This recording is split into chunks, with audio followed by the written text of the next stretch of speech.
world, it's Keely and I'm back for another video. This is going to be the start of a little series of just going over new releases for 2026 that I am excited for.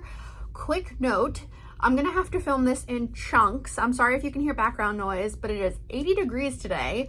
And if I have the windows open, which I typically do, my dog will start barking the second that anyone walks by, and I don't want her barking to scare the shit out of me during this filming.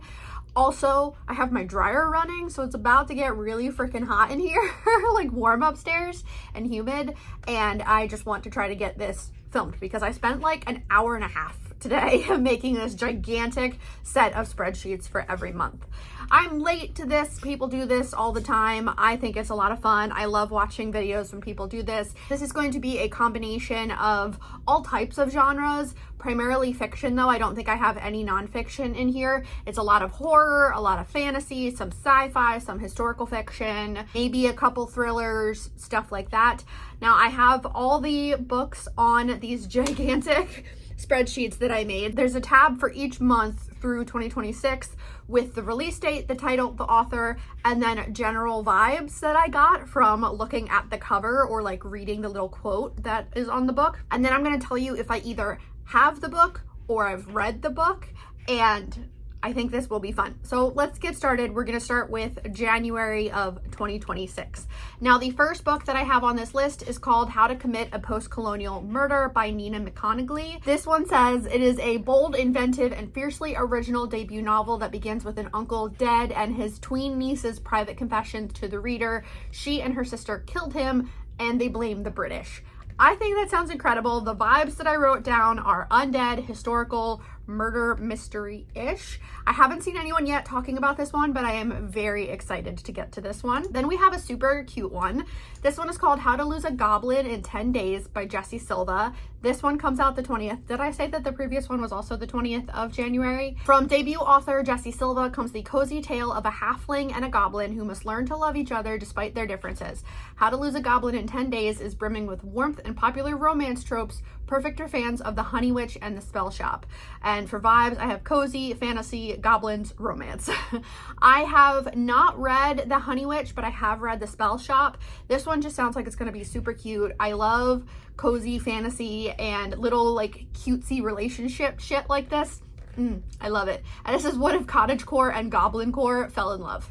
Amazing. 10 out of 10. So excited to read this one. Then we have one that I hadn't seen anyone talking about, and this one also came out on the 20th of January. This one is called Hemlock by Melissa Falaveno, and it says a woman haunted by a dark inheritance returns to the woods where her mother vanished in this queer gothic novel. And for vibes, I just have queer gothic kind of thriller. I think it's going to be weird, and I'm really excited to read this one. Next, we have the first one that came out on the 27th of January, and this one is the first of a trilogy. This is the Loyal Opposition trilogy, and it's Sister Svengerd and the Not Quite Dead by KJ Parker. I've read one book by KJ Parker, which was the first in the Savis Corax trilogy. The author also goes by the name, well, like, I think KJ Parker is the name that they use, but their name is also Tom Holt, and I have a goblin, it's either goblins or orcs book by Tom Holt that I would love to read. But this one is the newest one, and this one just sounds like a lot of fun. I have vibes for this one, zombies, religious thriller. Let me just tell you what the little blurb says. Not even the Church of the Invincible Sun is invincible, and somebody has to do its dirty work. Enter Sister Svengerd and her accompanying priest, both first-rate practitioners. Their mission is simple: to make a meddlesome princess disappear permanently. To get to her, they must attend the legendary Ecumenical Council, the once-in-a-century convening of the greatest spiritual minds the world has to offer. But when they arrive, they find instead a den of villainy that would make the most hardened criminal blush. To complicate matters further, it appears that some people who were definitely Grim Reapered might not be quite dead after all. It just sounds like it's going to be a lot of fun. I did really enjoy the writing in Savis Corax. I love these kind of like darker fantasy comedy type of books, so I'm thinking I'm really going to like that one. Then we have another one that came out on the 27th, and this one is Burn Down Master's House by Clay Kane. This one says, inspired by true, long-buried stories of enslaved people who dared to fight back, this is a searing portrayal of resistance for readers of Colson Whitehead, Jesmond Ward, and Percival Everett. And this one says, as turmoil simmers within a divided nation, smoke from another blaze begins to rise. Sparked by individual acts of resistance among those enslaved across the American South, their seemingly disparate rebellions fuel a singular inferno of justice, connecting them in ways quiet at times, explosive at others. As these flames rise, so will they. I've seen a couple reviews of this one pop up recently, but I haven't watched any of them yet because this is more of like a historical. I actually don't know what kind of genres this is under other than like historical. I don't know if it's supposed to be just like a historical fiction or if it's got any other kind of like twist to it. For this one, I just wrote historical and slavery rebellion, and I am interested in reading this one, but not right now, because right now I'm reading lots of like whimsy vampire bullshit. I'm not really in the headspace to consume anything that's like actually happened. Then we have one that I actually do own, and this will be part of an upcoming video. This one came out on the 27th, and this one is When the Museum is Closed by Emi Yagi, and this was translated by Yuki Tajima. My vibe for this one is just weird girl fiction, and this one is a quirky, joyful, feel-good love story about a lonely museum worker who falls in love with a statue of Venus. And I'm so excited for this one. It sounds crazy, and I just can't wait. And then the final one that came out in January so far this year that I have on my list came out also on the 27th of January. This one is On Sundays, She Picked Flowers by Yaya Schofield. And this one says, in this sinister and surreal Southern Gothic debut, a woman escapes into the uncanny woods of southern Georgia and must contend with ghosts, haunts, and most dangerous of all, the truth about herself. It's got like family trauma, and it just sounds kind of weird. For this one, I have Gothic, supernatural, haunted house-y based on some more of what the description said. I haven't seen anyone talking about this, but I am very excited to read this one. Okay, now let's get into the February releases. The first one came out on February 3rd, and this one is called Heap Earth Upon It by Chloe Michelle Howarth. And I've seen one person say that they're reading it, but I haven't seen a follow-up yet, and that's Deborah from Tobo Chobo. She was reading this one. And this one at first, I wasn't sure if I was going to be interested in. Chloe Michelle Howarth, author of the best-selling novel Sunburn, which I have seen people reading, offers a new take on sapphic obsession for fans of All Our Wives Under the Sea, Mrs. S, Biography of X, and Organ Meats. Wives Under the Sea, I think that one I am actually interested in. Is that by Julia Armfield? I've heard good things. I don't think I've heard of Mrs. S or Biography of X. And I tried reading Organ Meats, and I'm going to have to give that author another try, which I think is K. Ming Chan. I've tried reading 2 of their books, and they're just so unbelievably weird that I was getting pissed off that there was like no story to it. It was just weird. And I don't know, maybe I just wasn't in the right headspace for that. But this one does sound really interesting. It says, in this follow-up to the award-winning Sunburn, a claustrophobic tale of obsession, family, and identity. There's this small town with 4 new residents, and they're like sisters. They get taken under the wing of this older couple, and then the relationship gets really weird. I don't know, it sounds crazy, and I think it could be a lot of fun. For vibes for this one, I have Gothic, small town, weird girl. The next one also came out on the 3rd. This one is Apparently Sir Cameron Needs to Die by Greer Stuthers. And this one I actually looked at when I was at Barnes & Noble, but they wanted like $20 for a small paperback, and I just wasn't having it that day. This one says, in this hilarious gay fantasy romance, a reclusive sorcerer is forced to protect a cowardly knight after a prophecy ties their fates together. Funny, touching, and inventive, this brilliant debut is perfect for fans of Django Wexler and Dreadful. I haven't read anything from Django Wexler, I don't think, but I did read Dreadful by Caitlin Rozakis, which is on my shelf, last summer, and I loved it. It was so silly. That book is like a funny fantasy like comedy about this evil sorcerer that does a spell that makes him lose his memory, and he wakes up on the floor of his dungeon like lair, and he can't remember who he is, and he can't remember why he was evil, but he doesn't want to be evil anymore, but he's like already in the middle of a bunch of evil plots, and like one of them is that he kidnapped a princess. So now he has to try to figure out how to figure out his own name without letting the little goblins that work for him know that he doesn't remember his name or why he has this princess in his castle. It was so silly and fun, and I really loved it. So I am very excited for this one. The next one came out on the 10th of February, and this one is called She Made Herself a Monster by Anna Kovacheva. I I think. This one, the vibes are small town and vampires.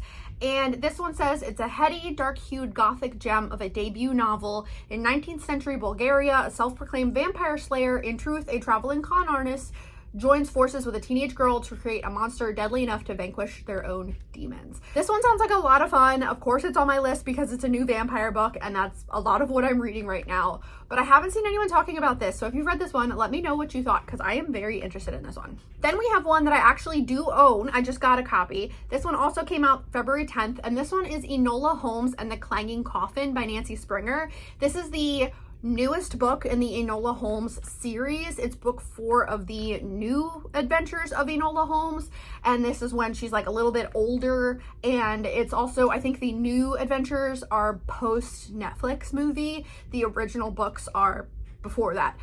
I love them. They're middle grade. They're like very Sherlockian because she's Sherlock's little sister. So Sherlock and Mycroft are both characters. There's recurring characters throughout the whole series. It's just Enola becoming like her own person and helping people solve crimes. And it's lovely. I am so excited to read this one. We have another one that I do own, and this one is Operation Bounce House by Matt Dinniman. This one also came out on the 10th.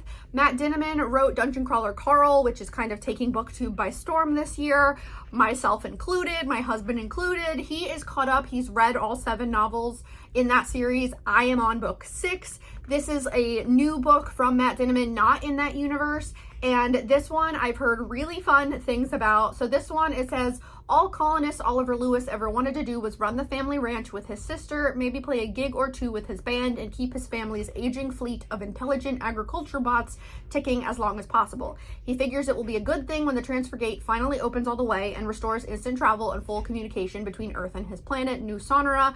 But there's a complication. Even though the settlers were promised they'd be left in peace, Earth's government now has other plans. The colossal Apex Industries is hired to commence an eviction action, but maximizing profits will always be Apex's #1 priority. Why spend money printing and deploying AI soldiers when they can turn it into a game? Why not charge bored Earthers for the opportunity to design their own war machines and remotely pilot them from the comfort of their own homes? This game is called Operation Bounce House.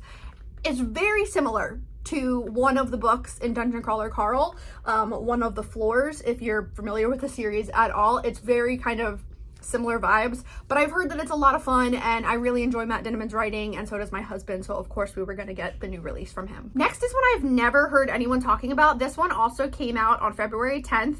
Vibes for Operation Bounce House. I wrote comedy, fantasy, robots. So this next one came out on the 10th as well. This one is called Strange Animals by Jared K. Anderson. And it says, an ordinary man discovers a hidden world of supernatural creatures and an unexpected home in this enchanting contemporary fantasy debut.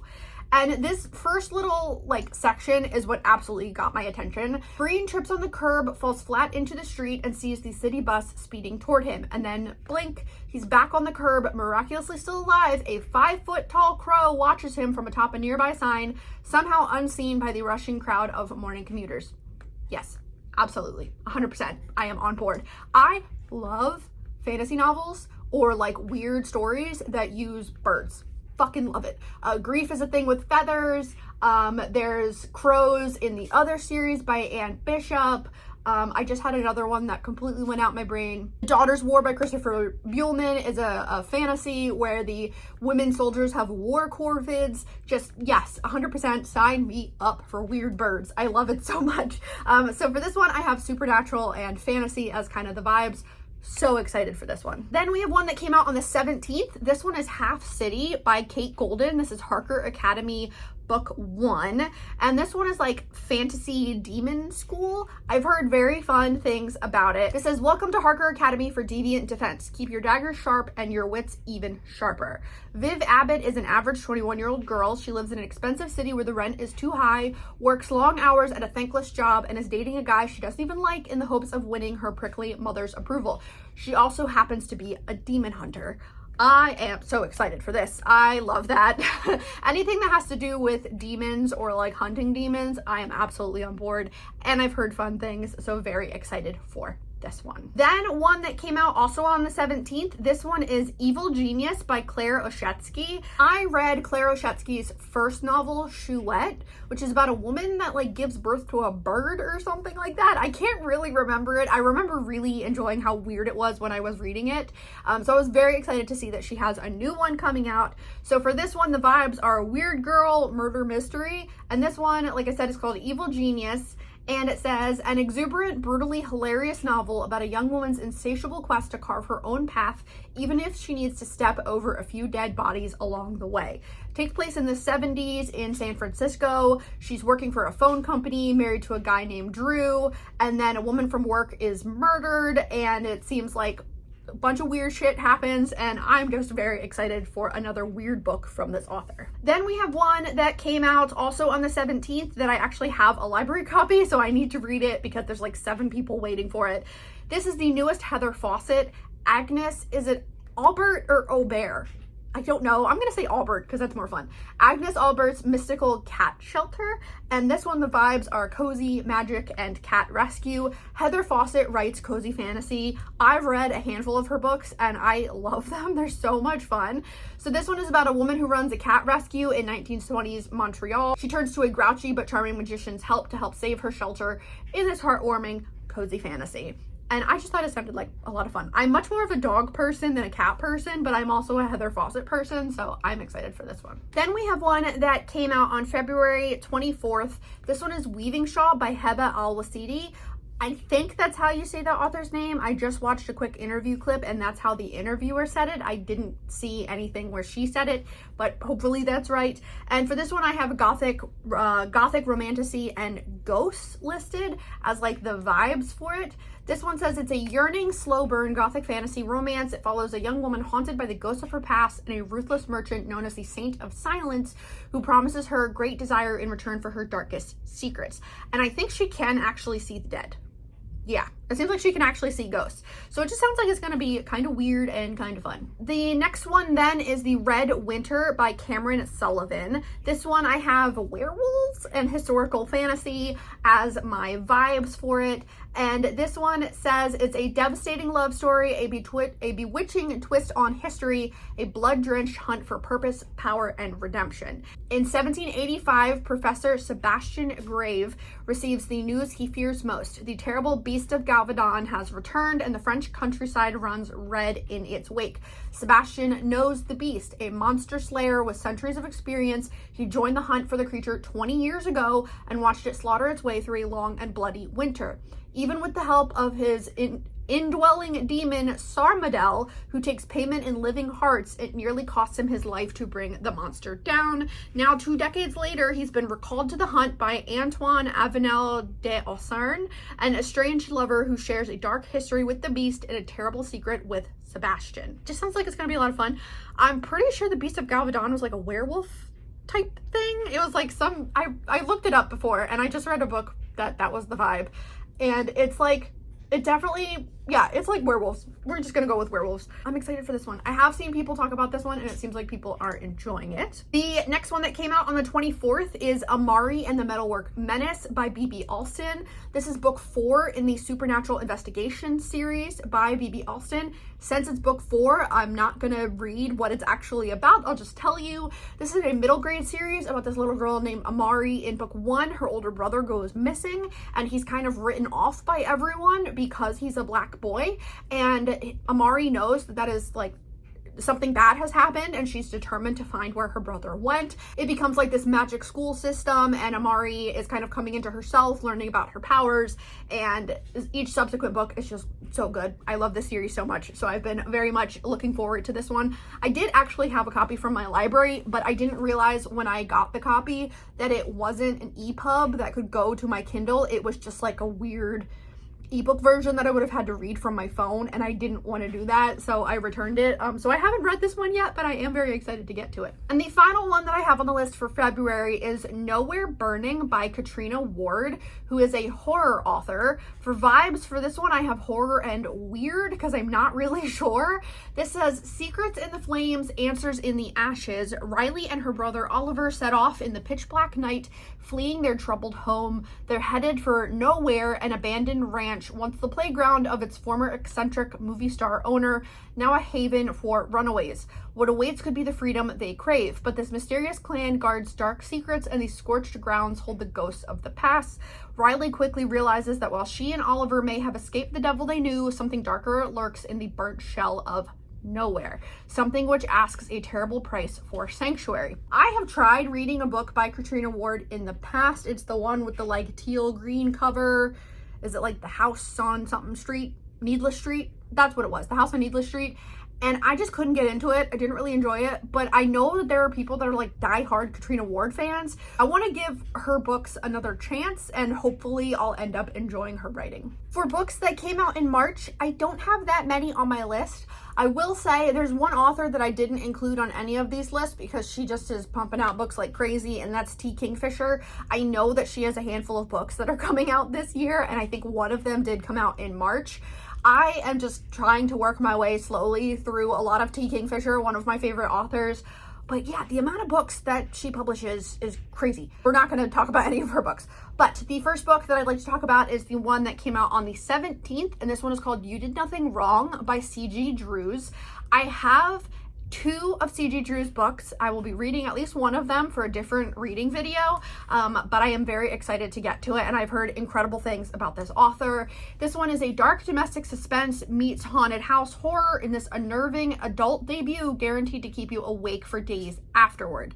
I have Don't Let the Forest In and Hazelthorn, which might be their only other 2 books, and I am assuming that they're both YA. I know Don't Let the Forest In is, but I wasn't sure about Hazelthorn. But this one just sounds wonderful. I'm excited to hopefully join the group of people that are diehard C.G. Drews fans, and so I'm very excited for this. For vibes, I have haunted houses and just general horror. Then we have the newest one from Asako Yuzuki, translated by Polly Barton. This one came out on the 17th as well, and it's called Hooked.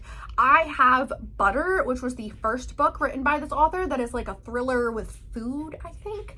I haven't read it yet though. From the author of the international bestseller Butter comes a chilling and perceptive novel about obsession, female friendship, and the slow unraveling of 2 lives. For this one, I have thriller and weird girl as my vibes. Any book that has to do with like female obsession, I just assume is like weird girl books in my head, and so I'm just labeling everything weird girl books at this point. Then we have one that I'm so excited to get to. I need to get a physical copy of their last book and then also get a physical copy of this one. This one is the new book from Amal El-Motar, and this one came out on the 24th, and it's Seasons of Glass and Iron, and it's another collection of short stories.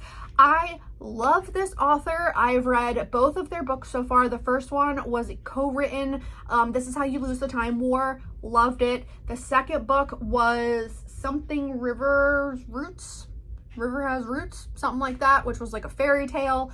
This is, I think, their first collection of like full short stories, and I am so excited for more weird fiction from this author, and so my vibes are fairy tales and short stories. Then another one that came out the 24th is Honeysuckle by Bar Friedman Tell, and I have not heard anyone talking about this one. Vibes are fairy tales, supernatural, and Welsh mythology. It says the Bear and the Nightingale meets Wayward in this enchanting, deeply compelling debut about love, power, autonomy, and consent. And I have not read The Bear and the Nightingale, but I did read Wayward, and I did enjoy it. And this one says, once upon a time on the edge between meadow and forest, there was a lonely child with only his older sister for company. In exchange for being left in peace, his sister made him a playmate, Day, a girl woven from flowers and words. And for the first time, this boy, Rory, had a friend.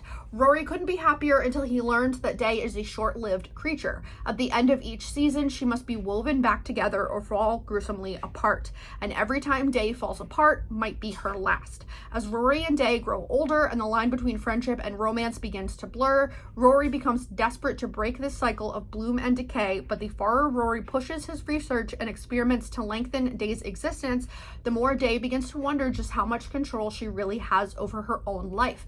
This is a loose reimagining of a story from Welsh mythology.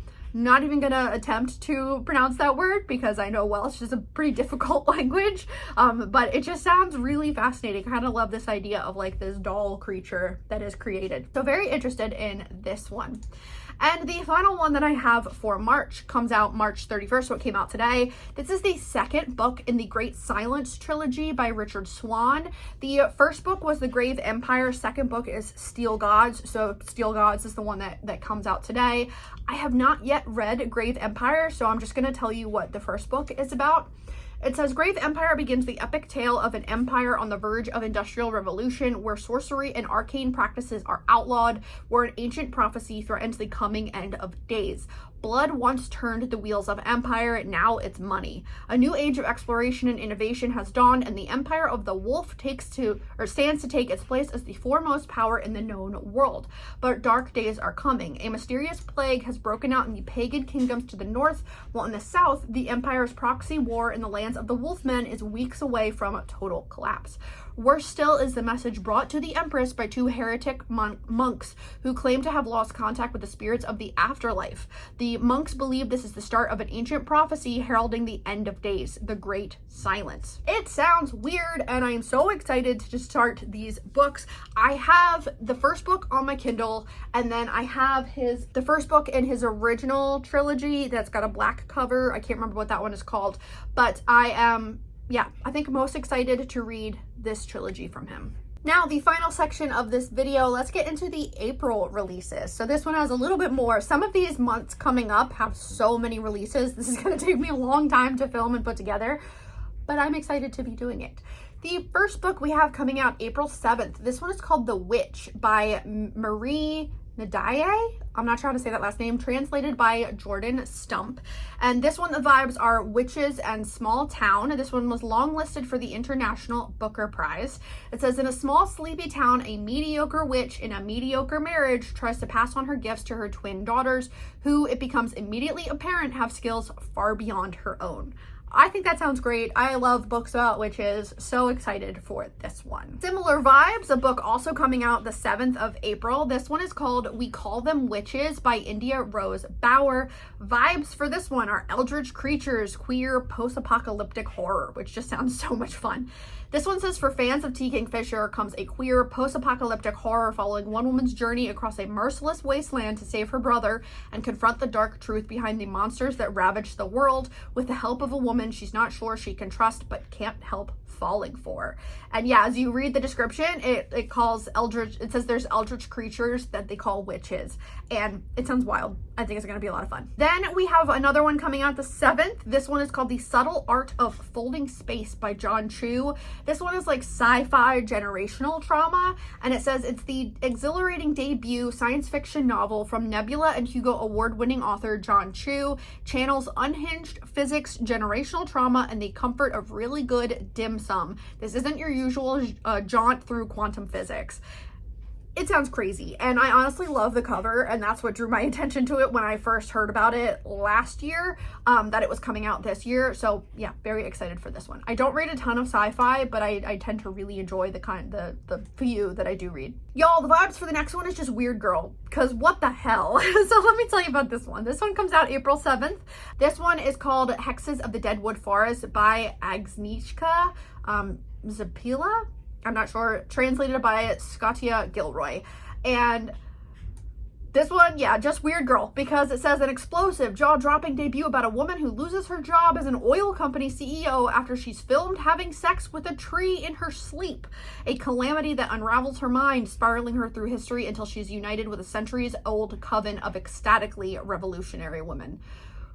What? I have no idea. There is a quote from Olga Tokarczuk on this one that it's really good, and I read a book from Olga last year, and I can't remember what it was called, but it was her weird health resort kind of horror, and I thought it was so weird, and I did kind of really enjoy it. So yeah, this one sounds wild. I am excited for it, but what the shit? Then we have one that comes out the 14th by Kylie Lee Baker. This one is Japanese Gothic. I have not read her first book, Bat Eater. I did start it, but it was really, really emotionally heavy, so I didn't finish it yet. But that one is also a horror, but it's set in COVID times with the hate crimes against Asian American people. And yeah, it was interesting when I was reading it. I've heard fantastic things about it, but I just haven't finished it yet. So I do want to read it before this next book comes out. So this one, the vibes are horror and Japanese mythology. It says, in this lyrical, wildly inventive horror novel interwoven with Japanese mythology, two people living centuries apart discover a door between their worlds. And it's got something about a murder and there's some ghosts, and it just sounds amazing, and I'm super excited to read from this author because I know there's some diehard Kylie Lee Baker fans. The next one comes out on the 14th as well. This one is called Invasive Species by Ellery Adams, and this one, my vibes are supernatural and small town. It says the women in Cold Harbor all have something to prove, and they'll have to do it in a world full of monsters. Something's not right in Cold Harbor, more so than usual. While the sleepy small town has seen its fair share of monsters in cheating husbands and leering bosses, none are as hungry as Mrs. Smith, the mysterious resident who has finally emerged from her crumbling mansion on the hill, mesmerizing the town people with her beauty. Her secret, 9 human sacrifices to feed her immortality. Yeah. The next one we have comes out on the 21st. This one is called Marjorie and Me by Marika Biagio. This one is a historical fiction that just sounds really fascinating. And so my vibes for this one is psychics and seances. It says in the 1920s, Marjorie Crandon captivated both Boston society and psychic researchers with her astonishing seances. At her gatherings, her deceased brother Walter regularly appeared, entertaining the circle with his witty and cheeky remarks. Marjorie's abilities earned her the admiration of luminaries, including Sir Arthur Conan Doyle and William Butler Yeats, but one man stood in opposition: Harry Houdini, the legendary magician who was determined to expose her as a fraud. Now, I don't know if this one is based on a real person, but I am super excited to read this one. I love reading about like those early 20th century psychics that did like seances and occult shit. I love that stuff so much, so I'm really excited for this one. Next is also coming out the 21st. This is the newest from Marcus Kluwer, which me and my husband are very excited for. This one is called The Caretaker, another horror from this author. Vibes are horror and supernatural, maybe. I read We Used to Live Here last year by this author, and it was wild. I really enjoyed it. It's got a Morse code element, and I think this one does too. I thought I saw someone say that, but I'm not sure. This one says a supernatural horror about a young woman who accepts a caretaking job from Craigslist, only to discover the position has consequences far greater and more dangerous than she could have ever imagined. And it's about this woman who has to go to like a small town to do 3 days of work, and it ends up being some kind of like small town evil or something in the Oregon coast wilderness. I don't know. It sounds wild, and I'm very excited for it. Next, we have one also coming out the 21st. This one is called Underlake by Erin L. McCoy. And this one, I have the vibes are weird girl mystery fantasy, because I couldn't really tell from reading the description, what it's going to end up being. But it says, when a mother claims her missing daughter is alive beneath a lake in a flooded valley, a marine biologist descends into a hidden underwater settlement where those who refuse to leave have built a sealed off world, and where the consequences of that choice are beginning to surface.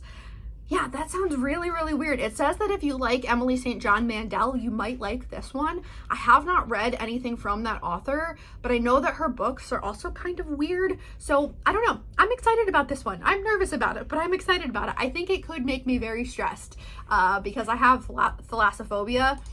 So we'll see. Then we have one that is a vampire novel. So excited for more vampire novels coming out this year. This one comes out on the 21st as well, and it's called Thrall by Rebecca Mahoney. Vibes for this one are just vampires. And this one says, a young woman looking for a transformative college experience is bitten by a vampire and must team up with his other living victims to hunt him down. Hell yeah. Love that shit. Love it so much. Reading all of those books right now. And the final one for this video that comes out in April is coming out April 28th, and this is the newest from Monica Kim called Molka. Molka is, I think, a Korean word that is an abbreviation of a longer word that means sneaky camera, and it's those creepy cameras that people put in like bathrooms and shit. And this one, the vibes are female rage and thriller. So this one says, in an unassuming Seoul workplace, IT technician Jung Young's network reaches throughout the entire building. He sees every entrance, every lobby, every bathroom. The women in this building may be cold and dismissive, but he can always pull up his favorite images of them and remember who holds the real power. Until one, Dae, sets herself apart from the rest. Dai, ever the romantic, yearns to be cherished after years of living in the shadow of her perfect older sister who tragically drowned years ago. Only her boyfriend seems to appreciate her. He's rich, handsome, and generous. She'd do anything to hold on to the happiness it brings her. But when a hidden camera scandal rocks the city's elite, her dreams of a fairy tale romance twist into a grotesque nightmare. Her boyfriend abandons her parents reject her grip on reality begins to shatter as the visions of her dead sister suddenly appear. And as Jung-young's interest in Dae turns to obsession and the truths of their troubled lives are revealed, she must go to extreme lengths to bring the truth to light. This one sounds like it could be really potentially difficult to read because of the topic, but I also think it could be really fun. Like, I love a female rage story. I have not read the first book from this author, which is also a horror. I have it to read from the library soon. It's Their Eyes Are the Best Part.